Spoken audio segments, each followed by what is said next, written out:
وهاتها من الشبكه، هاتها من الشبكه.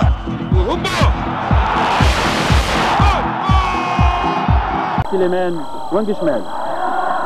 اما نادي الزمالك فبيمثله اليوم لحراسه المرمى عماد المندوب، رباعي خط ظهر الزمالك من اليمين للشمال محمد صلاح، جمال عبد الله، ابراهيم يوسف، سعيد الجدي.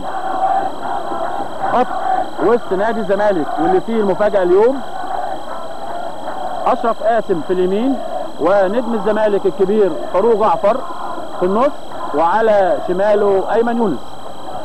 في الهجوم جمال عبد الحميد في اليمين، والكوارشي متوسط هجوم، وطارق يحيى في الشمال. بيحكم هذا اللقاء الحكم الدولي حسين مهاود، وبيعاونه علي حشيش وحسني الغنام. وبيراقب المباراة النهاردة الكابتن محمود كامل سكرتير لجنة الحكام الرئيسية. الفرقتين خدوا الطوس او القرعة، وهيبقى نادي الزمالك على يمينك بزيه التقليدي الابيض،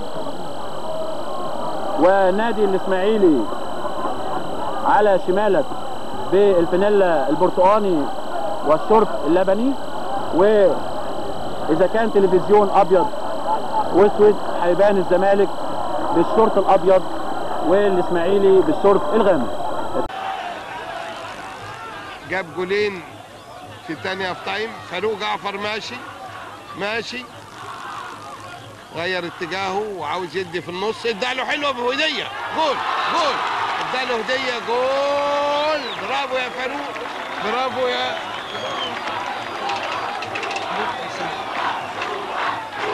محمود حسن. الجمهور كله بيقول روقه لان الباصه كانت حلوه من الهدايا اللي ايه اهو. الجمهور اللي بيقول روقه. 4-2، 6 جوال دلوقتي، 4-2، حاجه جميله قوي.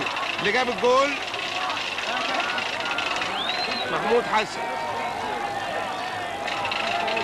يبقى اللي جابوا جوال النهارده مسعد نور جاب 2، انما علي يونس، محمود حسن،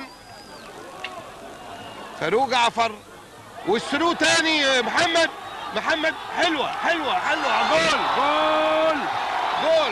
جول محمد وهبه. ايضا فاروق جعفر اداله هديه، ايضا ثرو جميله جدا. 4-3، والجمهور بينادي روقه. اصل صانع الالعاب ده عليه معول كبير جدا. محمد وهبه 7 اجوال في الماتش، 7 اجوال، 4 للمصري و3 للاسماعيلي. اللي جاب لي جوال مسعد نور، حمدي نوح، مسعد نور، السيد عيد،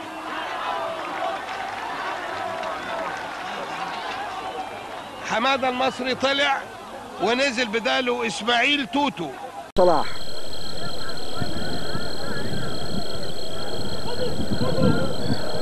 فاروق جعفر وماشي وفاول من أسامة عباس من خارج منطقة الجزاء بحوالي 4-5 ياردات، أحسن من ضربة ركنية خالص. اللي هيلعبها عادل عبد الواحد، وفاضل حوالي 4 دقائق. أشرف لسعيد الجدي يلمها ويلعبها عرضية وحلوة، إنما علي كرة من إيده ويطلعها. يا سلام، فرصة كبيرة أوي للزمالك. علي أغا بياخد الكرة بمنظرة ويقع على الأرض، تقع من إيده لجمال عبد الحميد، يشوطها في الجون الفاضي، يدخل لها زي ما احنا شايفين كده. هو طارق هو خدها ومسكها وبياخدها بمنظر، تقع من إيده ويتابعها جمال عبد الحميد، ويتابعها فاروق جعفر ويلعبها لسوء حظه، يطلعها على طول طارق زين وترد مرة تانية ويلحقها علي أغا. ولعبها عكسيه حلوه لابراهيم يوسف، راح للكره زي ما بقول دايما ولعبها اهي لفاروق جعفر، وشاف فاروق جعفر وتخبط في محسن هاشم وتتحول ضربه ركنيه. زي ما قلت لحضراتكم ان اللي عاوز يمسك ابراهيم يوسف لازم يكون بيتابع الكره زيه، يعني بيجري لها وبيتوقعها فين، انما اي حد تاني بيقف جنبه فبيسيبه بيجري وبيلحق هو الكوره وبيعمل فيها زي ما هو عاوز.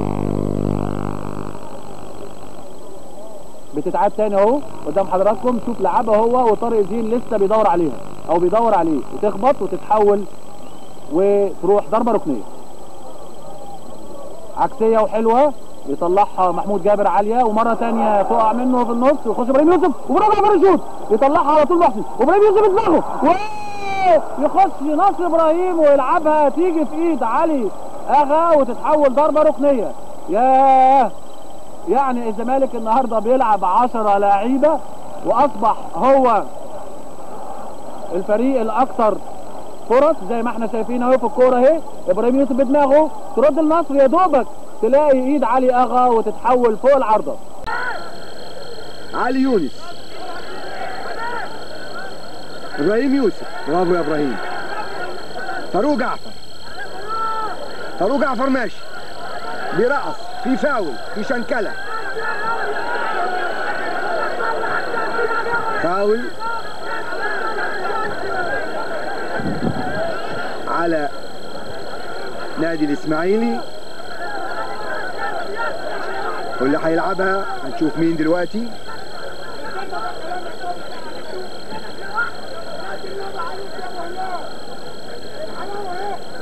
السفنجة اشتغلت والازايز المية اشتغلت لان الجو حر شوية، و ان شاء الله سليمة فاروق جعفر لعيب نادي الزمالك الكبير، وكل الناس بره بتساعد بالسفنجة وبتساعد بالازازة وبتساعد بالقطنة، كل واحد بيدي شوية منشطات وحاجات تنعنش او تجيب نشاط للعيب، سواء بانها بتدلق المية على وشه وعلى قفاه او على فخاده.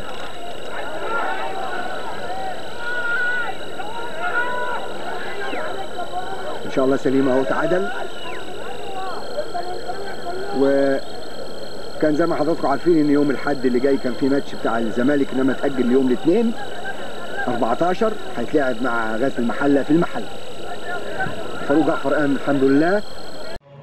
متابعوا هاتها من الشبكه، اهلا بكم في فيديو جديد هنقدم لكم فيه او شفتوا معانا تحفه من جواهر وكنوز زمن الكره الجميل. كابتن فاروق جعفر اسطوره منتخب مصر ونادي الزمالك في السبعينيات وثمانينات القرن الماضي. فاروق جعفر الناس عرفته من اول مباراه يعني تالق فيها، وكانت مباراه القمه بين الاهلي والزمالك وسجل هدف من ضربه جزاء، ولكن لم تكتمل في حينها لان الجماهير الاهلي نزلت الملعب وحصل حاله من الشغب، توقفت مباريات الدوري فتره من الزمن في ذلك الوقت. فاروق جعفر لمن لا يعرفه هو ابن محافظه اسوان وتحديدا مركز نصر النوبه، وكان له تجربه احترافيه في عدد من انديه امريكا الشماليه وتالق هناك وكان له اداء ملفت.